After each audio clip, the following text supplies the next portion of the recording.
오늘은 호러와 액션 그리고 스릴러 마니아라면 절대 놓쳐선 안 될 2026년 매운맛 기대작들을 모았습니다.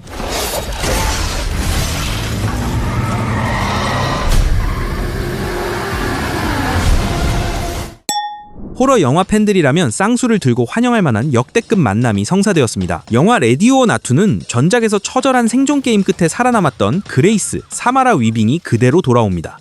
You've caused quite a stir, Mrs. Ladomus. I'm not playing. Okay. Brunella, kill the sister.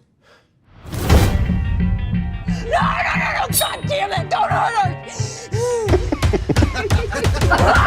그런데 이번에는 혼자가 아닙니다. 90년대 호러 아이콘이자 버피 더 뱀파이어 슬레이어의 전설인 사라 미셸 갤러가 합류했기 때문입니다. 이야기는 1편에서 그레이스가 살아남은 직후의 상황을 다룹니다. 그녀는 르도마 가문의 저주받은 게임에서 승리했지만 그것은 끝이 아니라 더 큰 악몽의 시작이었습니다. 르도마 가문은 그저 빙산의 일각이었고 그들 뒤에는 전 세계 상위 1% 부유층 가문들로 구성된 하이 카운슬이라는 거대한 조직이 버티고 있었기 때문입니다. 이들은 자신들의 부와 권력을 유지하기 위해 시스템의 오류인 생존자 그레이스를 반드시 제거해야만 하는 상황입니다. They will try to kill you. Welcome to our home. Hunters, may the best family win.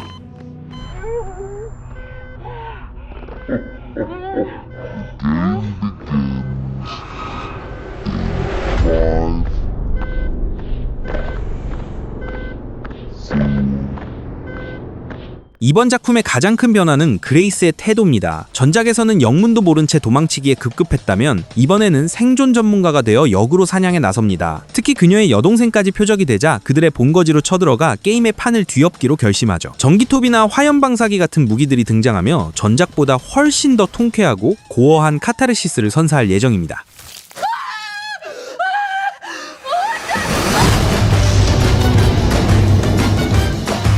테이큰에서 리암 니슨이 딸을 납치한 범인에게 경고하던 장면 기억하시나요? I will look for you. I will find you. And I will kill you. Good luck. 이번에는 밀라 요보비치가 프로텍터로 그 바통을 이어받았습니다. I've been taught all there is to know about taking a life.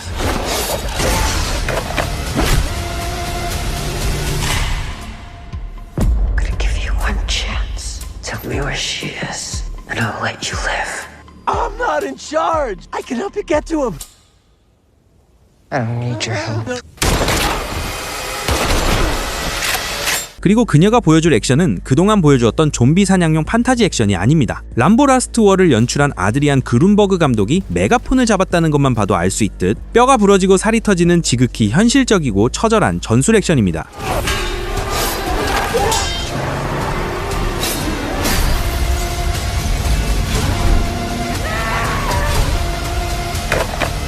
주인공 니키는 과거 전쟁 영웅이었지만 지금은 그저 딸 하나만을 바라보고 사는 평범한 엄마입니다. 그런데 어느 날 눈에 넣어도 아프지 않을 딸 클로이가 인신매매단에게 납치되는 끔찍한 사건이 벌어집니다. You have to 72 precious hours to find them. 니키는 곧바로 신고했지만 경찰과 군대는 오히려 그녀를 막아서고 체포하려 듭니다. 니키가 과거에 겪은 전쟁 트라우마와 그녀가 가진 통제불능의 폭력성을 위험 요소로 판단했기 때문이죠. 결국 니키는 공권력의 도움 없이 홀로 딸을 찾아 나섭니다. 딸을 납치한 범죄 조직은 자신들이 건드린 여자가 고작 평범한 아줌마인 줄 알았겠지만 큰 착각이었습니다. 그녀는 과거 인신매매범 13명을 단신으로 처리했던 말 그대로 인간 흉기였으니까요. 니키는 72시간이라는 제한된 시간 동안 자신을 쫓는 경찰과 딸을 납치한 조직 양쪽을 모두 상대하며 지하 세계를 초토화시킵니다. 오는 2026년 2월 20일 개봉하는 이 작품은 부산국제영화제에서 프로모션이 진행되었을 만큼 한국과도 인연이 깊은 글로벌 프로젝트라고 하네요.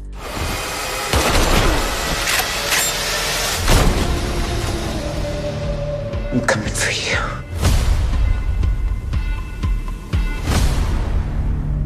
보통 서부 영화라고 하면 정의로운 보안관이 악당을 물리치는 그림을 떠올리실 겁니다. 하지만 어몽울부스는 서부 시대의 가장 추악한 현실을 정면으로 마주합니다. 바로 역사적으로 악명 높았던 사설 탐정 집단 핑커튼을 자본가의 잔혹한 사냥개라는 본연의 모습 그대로 등장시킨 것인데요. Company land. Those Pinkertons are like bloodhounds. They ain't never gonna stop chasing those gals. 영화는 이들에 맞서는 인물들조차 정의의 사도가 아닌 과거에 죄를 지은 은퇴한 청부업자들로 설정했습니다. 저스틴 리 감독은 화려한 총기 액션보다는 로건이나 용서받지 못한 자 같은 묵직하고 처절한 생존 드라마를 지향하며 전형적인 영웅 서사가 아닌 악인들의 구원 서사를 완성했습니다. Angel, they're here. This is not going to be easy, and more people are going to die. A lot more. You just do what we tell you to do. Do that, and you might get out of this alive.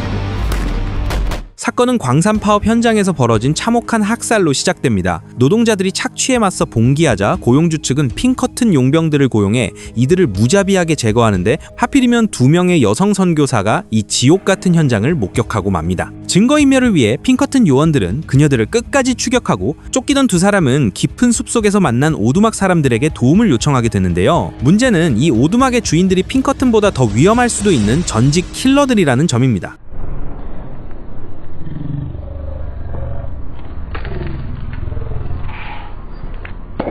이 은퇴한 무법자들은 처음에는 자신들의 조용한 삶이 방해받는 것을 꺼리지만 핑커튼의 잔혹함을 보며 마지막으로 옳은 일을 하기 위해 다시 총을 잡습니다. 이때 영화는 광활한 황야에서 벌어지는 결투가 아니라 숲과 오두막이라는 제한된 지형지물을 이용한 게릴라전 형식을 띠게 됩니다. 수적 열세에도 불구하고 노련함으로 적들을 하나씩 제압해 나가는 과정은 CG 액션에선 느낄 수 없는 투박하고 처절한 리얼리티를 선사합니다.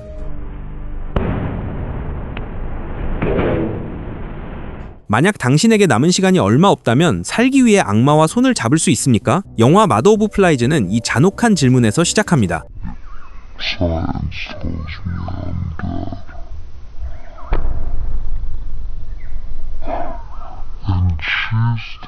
대학생 미키는 청천벽력 같은 말기 암 판정을 받습니다. 현대의학으로는 도저히 손쓸 수 없는 절망적인 상황에서 그녀는 지푸라기라도 잡는 심정으로 아버지와 함께 인적이 드문 숲으로 향합니다. 그 숲에는 죽음을 다스리는 마녀 솔베이그가 기다리고 있습니다. 그녀는 미키에게 살 수 있는 방법이 있다고 유혹하지만 그 대가는 상상을 초월합니다. 바로 3일 동안 이어지는 죽음의 마법의식입니다. 미키는 살기 위해 구더기와 썩은 시체가 뒹구는 혐오스러운 광경을 마주하고 자신의 몸을 그 불경한 의식의 제물로 바쳐야 합니다.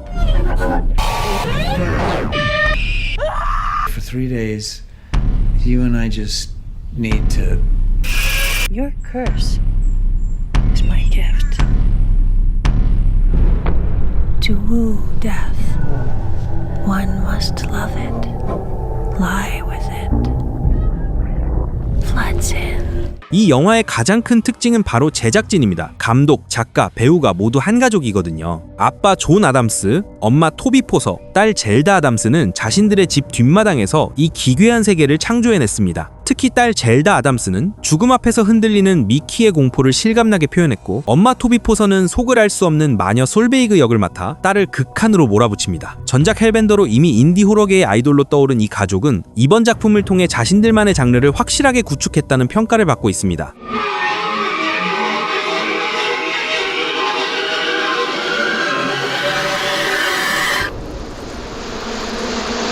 영화 킬러 웨일은 최근 뉴스에서 심심치 않게 보도되는 범고래의 선박 공격 사건들을 모티브로 하여 제작 단계부터 큰 화제를 모았습니다.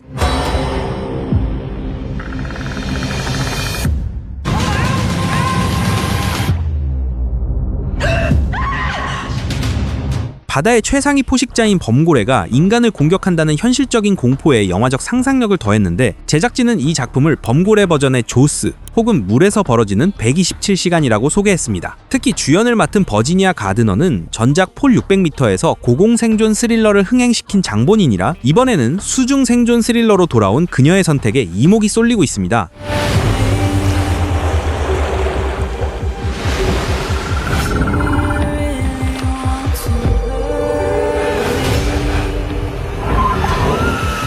이야기는 친구 사이인 메디와 트리시가 태국의 외딴 석호로 여행을 떠나면서 시작됩니다. 낙원 같은 풍경에 취한 것도 잠시 두 사람은 이곳에 갇히게 되고 곧 자신들이 혼자가 아니라는 사실을 깨닫습니다. 그곳에는 세토라고 불리는 거대한 범고래가 도사리고 있었기 때문입니다. 세토는 단순한 야수가 아니라 과거 인간에게 학대받은 기억을 가진 지능적인 포식자로 인간에 대한 복수심에 불타 두 여자를 사냥하기 시작합니다.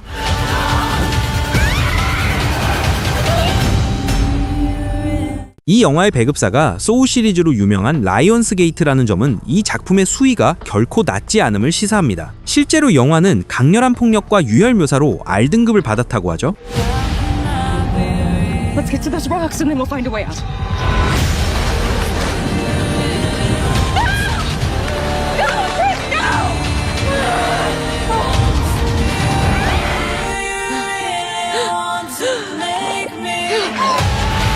오늘 보신 영상이 내년 영화 관람 계획을 세우는데 즐거운 가이드가 되었으면 좋겠네요. 앞으로도 여러분의 영화 라이프를 더 풍성하게 만들어드릴 수 있도록 더 알차고 깊이 있는 리뷰로 찾아오겠습니다. 가시기 전에 구독과 좋아요 버튼 한 번씩 부탁드리고요. 알림 설정을 해두시면 놓치는 영상 없이 함께 하실 수 있습니다. 저는 다음 시간에 더 재미있는 이야기로 인사드리겠습니다. 안녕히 계세요.